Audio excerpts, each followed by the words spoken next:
இதயம் ஆயில் நிறுவனத்தினுடைய சிஇஓ வி.ஆர். முத்து அவர்கள் இன்னைக்கு மரணம் அடைஞ்சிருக்காரு அப்படிங்கிற செய்தி வெளியாயிருக்கு.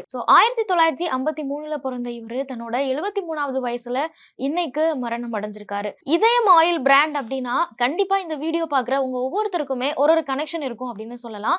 குறிப்பா இந்த ஏர்லி 90s கிட்ஸ் எல்லாம் எடுத்துக்கிட்டோம்னா ஜோதிகா ஒரு ஆட்ல வருவாங்கல்ல, அது கண்டிப்பா உங்களுக்கு எல்லாம் கனெக்ட் ஆயிருக்கும்னு நினைக்கிறேன்.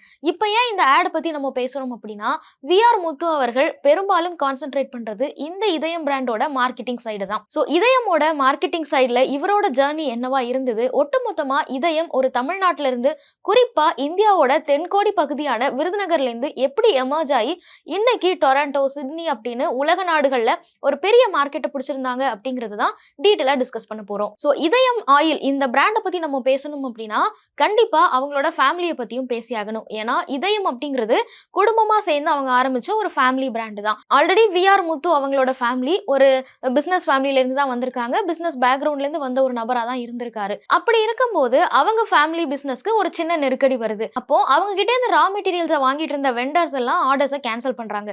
ஸோ அந்த டைம்ல தான் யோசிக்கிறாங்க, அந்த வெண்டர்ஸ் எல்லாம் கேன்சல் பண்ணா என்ன, அந்த மார்க்கெட்டை நம்மளே ஹோல்ட் பண்ணலாமே அப்படின்னு யோசிக்கிறாங்க. ஸோ அந்த டைம்ல தான் இதயம் அப்படிங்கிற ஒரு பிராண்டையும் அவங்க உருவாக்குறாங்க.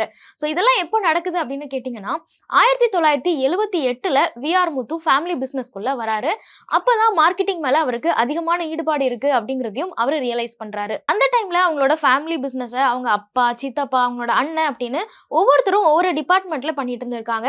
அப்போ எனக்கான பொசிஷன் எங்க அப்படின்னு தேடும் போதுதான் அவர் மார்க்கெட்டிங்கை கையில் எடுத்திருக்காரு. ஸோ இந்த மார்க்கெட்டிங் அப்படிங்கிறது இப்போ அவங்க பிசினஸ்ல ஒரு நீட் இருந்தது, ஒரு டிமாண்ட் இருந்தது, அதுக்காக அவர் அதை கத்துக்கிட்டாரு அப்படின்னு இல்ல.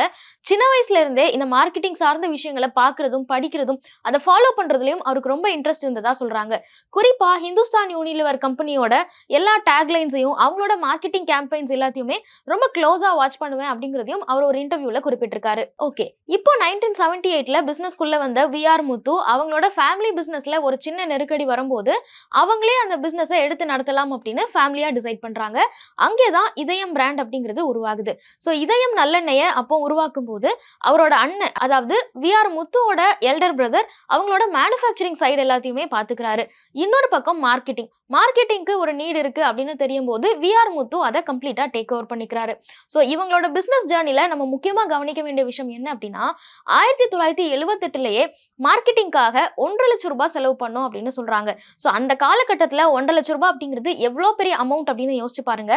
ஸோ அதை ஒரு தமிழ்நாட்டை சேர்ந்த நிறுவனம் மார்க்கெட்டிங்காக பயன்படுத்தியிருக்காங்க அப்படிங்கிறது ரொம்பவே ஆச்சரியமான விஷயமா இருக்கு. ஸோ இந்த மாதிரி மார்க்கெட்டிங்காக அதிகமான அளவில் பணம் செலவிடுறது மட்டும் இல்ல, அதை எப்படி எஃபிஷியன்ட்டா செலவு பண்ணி மக்கள் கிட்ட நம்ம பிராண்டை எடுத்துட்டு போறோம் அப்படிங்கிறதுலயும் இவர் ரொம்ப கவனமா இருந்திருக்காரு. குறிப்பா இவங்களோட மார்க்கெட்டிங் ஸ்ட்ராட்டஜில இவங்க ஃபாலோ பண்ண ரொம்ப முக்கியமான விஷயம் என்னன்னா சாம்பிளிங் மெத்தட். இதயமோட நல்லெண்ணெயை எந்த ரீட்டைலர்ஸ்லாம் வாங்கலையோ அவங்களோட கடைக்கு நேரடியா போய் ஒரு அரை நாள் உட்காந்து அந்த மக்களோட டிமாண்ட்ஸ் என்னவா இருக்கு, என்ன மாதிரியான பொருட்களை அவங்க விரும்புறாங்க அப்படிங்கறதெல்லாம் அனலைஸ் பண்றாரு. இன்னொரு பக்கம் அந்த ரீட்டைலர்ஸ் கிட்ட உங்க கஸ்டமர்ஸ்ல யாரெல்லாம் ஒரு குறிப்பிட்ட அமௌண்ட்டுக்கு மேல பில் பண்றாங்களோ அந்த கஸ்டமர்ஸுக்கெல்லாம் நான் 1/2 லிட்டர் இதயம் நல்லெண்ணெய் பாக்கெட்டை ஃப்ரீயா கொடுக்குறேன் அப்படிங்கிற மாதிரியும் ஒரு டீல் பண்றாரு. இது எதனால பண்றாரு? மார்க்கெட்டிங்க்கு அதிகமா பணத்தையும் செலவிடுறாங்க, மக்களுக்கு இந்த மாதிரி ஃப்ரீயா ப்ராடக்ட்ஸையும் கொடுக்குறாங்களே அப்படின்னு கேட்கும்போது அவர் என்ன சொல்றாருன்னா, என்னோட ப்ராடக்ட்டை நீங்க வாங்கி பயன்படுத்திட்டீங்க அப்படின்னா அதுக்கப்புறம் நீங்க வேற ஒரு ப்ராடக்ட்டை பத்தி யோசிக்க மாட்டீங்க, அந்த அளவுக்கு எங்களோட குவாலிட்டி மேல எனக்கு நம்பிக்கை இருக்கு அப்படின்னு சொல்றாரு. ஸோ குவாலிட்டியான ப்ராடக்ட்டை கொண்டு வரது முதல் விஷயமா இருந்தாலும் ரெண்டாவது அதை எப்படி நீங்க மக்கள் கிட்ட எடுத்துட்டு போய் சேர்க்கிறீங்க, என்ன காஸ்ட்ல சேர்க்கிறீங்க அப்படிங்கிறதும் ரொம்ப முக்கியமான விஷயம் அப்படின்னு இவங்களோட ஜர்னில குறிப்பிடுறாங்க. இந்த மாதிரி எக்ஸைட்டிங்கான மார்க்கெட்டிங் ஸ்ட்ராட்டஜி எல்லாம் ட்ரை பண்ணதுக்கு அப்புறமா 6 மாசத்துல 12 கோடி ரூபாய் அளவுக்கு இதயம் ஆயில் பிராண்ட்ஸ்ல இருந்து டர்ன் ஓவர் எடுத்திருக்காங்க. சோ இதயமோட இந்த பிசினஸ் ஜர்னில 2 விஷயத்தை முக்கியமா ஹைலைட் பண்றாங்க. அதுல முதல் விஷயம் என்ன அப்படின்னா 2017ல இந்திய பிரதமர் நரேந்திர மோடி ரஷ்யாவுக்கு சுற்றுப்பயணம் போறாரு. அந்த விஷயத்தை ஏன் இந்த பிராண்டோட கதையில நம்ம பாக்குறோம் அப்படின்னா இந்த சுற்றுப்பயணம் ஆர்கனைஸ் பண்றதுக்கு கிட்டத்தட்ட ஒரு வாரத்துக்கு முன்னாடி இவங்களோட டிஸ்ட்ரிபியூட்டருக்கு ஒரு முக்கியமான ஃபோன் கால் வந்திருக்கு. அதுல பேசினவங்க யாரு அப்படின்னா பிரதமர் நரேந்திர மோடி அவர்களுக்கு குக் பண்ற அந்த ஷெஃப். ஸோ அவங்க என்ன சொல்லியிருக்காங்கன்னா இந்திய பிரதமர் ரஷ்யாவுக்கு பயணம் போறாங்க, ஸோ அவங்களோட பிரேக்ஃபாஸ்ட் டேபிள்ல சர்வ் பண்றதுக்கு எங்களுக்கு நல்லெண்ணெய் வேணும், அதுக்காக நீங்க இதயம் நல்லெண்ணெய் எங்களுக்கு சென்ட் பண்ண முடியுமா அப்படின்னு கேட்டிருக்காங்க. ஸோ பிரதமர் நரேந்திர மோடி அவர்கள் ட்ரஸ்ட் பண்ணி அதை சாப்பிடுற அளவுக்கு இவங்களோட குவாலிட்டி இருக்கு அப்படின்னு இவங்களோட இந்த ஜர்னில இது ஒரு முக்கியமான விஷயமா பேசுறாங்க. ரெண்டாவது முக்கியமான விஷயம் என்ன அப்படின்னா, இவங்க பிசினஸ்ல இவங்களுக்கு வந்த ஒரு மிகப்பெரிய த்ரெட். அது என்ன த்ரெட் அப்படின்னா, லேட்டர் 1980ஸ்ல நடக்கிற ஒரு விஷயமா சொல்றாங்க. அந்த காலகட்டத்துல இவங்களோட பிசினஸ் மாடல் எப்படி இருந்திருக்குன்னா, எண்ணெய அந்த காலத்துல எல்லாம் டின்ல கொடுப்பாங்கல்ல. சோ அந்த டின்ல ஒருத்தர் வாங்கிட்டு போறாங்க ஒரு கஸ்டமர் அப்படின்னா, அதை யூஸ் பண்ணி முடிச்சதுக்கு அப்புறம் அந்த டின்னையே திருப்பி வந்து கடையில கொடுத்துடலாம். சோ அந்த டின்னை வாங்கிட்டு இவங்க திருப்பியும் சுத்திகரிச்சு அந்த டின்லயே திருப்பியும் ரீஃபில் பண்ணி கொடுப்பாங்க. இவங்களோட பிசினஸ் மாடல் ஸ்டார்டிங்ல அப்படிதான் இருந்திருக்கு. சோ இப்படி பண்றதுனால அந்த எண்ணெய் கேனுக்கு வரி போட மாட்டாங்க. ஏன்னா அது சேல் ஆகவும் இல்ல, மக்கள் அதை வாங்கவும் இல்ல.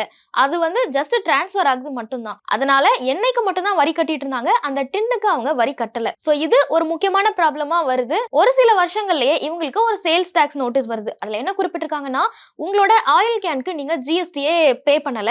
சோ அதுபடி பார்க்கும்போது நீங்க கட்டாம விட்ட ஜிஎஸ்டி, அதுக்கான பெனால்டி, அதுக்கான இன்ட்ரெஸ்ட்னு எல்லாம் சேர்த்து நீங்க 3 கோடி ரூபாய் இன்கம் டாக்ஸ் டிபார்ட்மெண்ட்டுக்கு ஃபைனா பே பண்ணணும் அப்படின்னு ஒரு நோட்டீஸ் வருது. சோ அந்த காலகட்டத்துல 3 கோடி ரூபாய் எவ்வளவு பெரிய அமௌண்டா இருக்கும் அப்படின்னு யோசிச்சு பாருங்க. என்னதான் பிசினஸ் பேக்ரவுண்ட்ல வந்தாலும், பல தலைமுறைகள் அவங்க பிசினஸ் பண்ணிட்டு வந்தாலும், இந்த 3 கோடி ரூபாய் அப்படிங்கிற அமௌண்ட் இவங்களுக்கு பெரிய தலைவலியா மாறுது. அந்த டைம்ல தான் இவங்க ஒரு முக்கியமான முடிவு எடுக்கிறாங்க. என்ன அப்படின்னா, அவங்களோட ஆடிட்டை கம்ப்ளீட்டா செக் பண்றாங்க. அப்படி செக் பண்ணும்போது இவங்களுக்கு என்ன தெரிய வருதுன்னா, இவங்களோட பிசினஸ் ப்ராஃபிட்ல பெரிய அளவுக்கு எந்த வேரியேஷன்ஸும் இல்ல. ஒரு மாசம் 1% ப்ராஃபிட்ல போகுது, இன்னொரு மாசம் -1%ல இருக்கு. சோ பெரிய growth-உம் இல்ல, இவங்க மார்க்கெட்டை லூஸ் பண்ணவும் இல்ல அப்படிங்கிற மாதிரியான ஒரு ஸ்டேட்ல இருக்காங்க. இதை அவங்க ரியலைஸ் பண்ணும்போது தான் இனிமேல் 3% வரைக்கும் ப்ராஃபிட் இல்லாம இந்த பிசினஸை நம்ம ரன் பண்ணக்கூடாது அப்படின்னு அதுக்கேற்ற மாதிரியான எஃபர்ட்ஸ் போட ஆரம்பிக்கிறாங்க. ஸோ இது ஒரு பக்கம். இன்னொரு பக்கம் இந்த சேல்ஸ் நோட்டீஸ் என்னாச்சு, இதுக்கு அவங்க என்ன ரிப்ளை பண்ணாங்க அப்படின்னு கேட்டிங்கன்னா, இந்த கேஸை ஹேண்டில் பண்றதுக்கு அவங்க தமிழ்நாட்டிலே ஒரு பெஸ்ட் லாயரை அப்ரோச் பண்றாங்க. அவங்க மூலமா இந்த கேஸை ஹேண்டில் பண்ணி நம்ம நாட்டில் எப்படி சிலிண்டருக்கு நம்ம டாக்ஸ் பே பண்றது இல்ல, உள்ள இருக்கிற கேஸ்க்கு மட்டும் தான் டாக்ஸ் பே பண்றோமோ அதே கான்செப்ட் படி தான் இங்கேயும் இவங்க எண்ணெய்க்கு மட்டும் டாக்ஸ் பே பண்ணா போதும். சோ இவங்களுக்கு இந்த சேல்ஸ் டாக்ஸ் நோட்டீஸ் அனுப்பிச்சது லீகலி கரெக்டா இல்ல அப்படிங்கிற மாதிரி இதை ஃபைட் பண்ணி அந்த கேஸையும் வின் பண்ணிடுறாங்க. 3 கோடி ரூபாய் இவங்க டாக்ஸ் பே பண்ண வேணாம் அப்படிங்கிற மாதிரி தீர்ப்பும் கிடைக்குது. இன்னொரு பக்கம் 3% வரைக்கும் நம்ம லாபம் எடுக்காம இந்த பிசினஸை ரன் பண்ணக்கூடாது அப்படின்னு சொல்லி அதுக்காக நிறைய எஃபர்ட்ஸ் போட்டு 3 கோடி ரூபாய் வரைக்கும் இவங்க டர்ன் ஓவரும் பண்ணிடுறாங்க. அவங்க பிசினஸ்ல வந்த இந்த ஒரு சின்ன பிரச்சனையினால அவங்க அவேக் ஆகுறாங்க.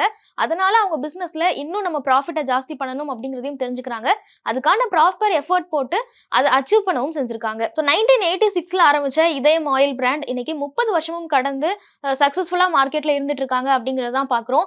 இந்த பிராண்டோட மார்க்கெட்டிங் ஸ்ட்ராட்டஜியோட ஒரு முக்கியமான பிரெயினா இருந்த VR முத்து அவர்கள் இன்னைக்கு காலமாயிருக்காரு அப்படிங்கிற செய்தியும் பார்க்க முடியுது. ஸோ நீங்க உங்களோட லைஃப்ல இதயம் ஆயில் பயன்படுத்தின உங்களோட எக்ஸ்பீரியன்ஸ் எப்படி இருந்தது, இவங்களோட இந்த பிசினஸ் ஜர்னில இருந்து உங்களை இன்ஸ்பயர் பண்ண விஷயம் என்னவா இருக்கு அப்படிங்கறதெல்லாம் கமெண்ட்ஸ்ல சொல்லுங்க.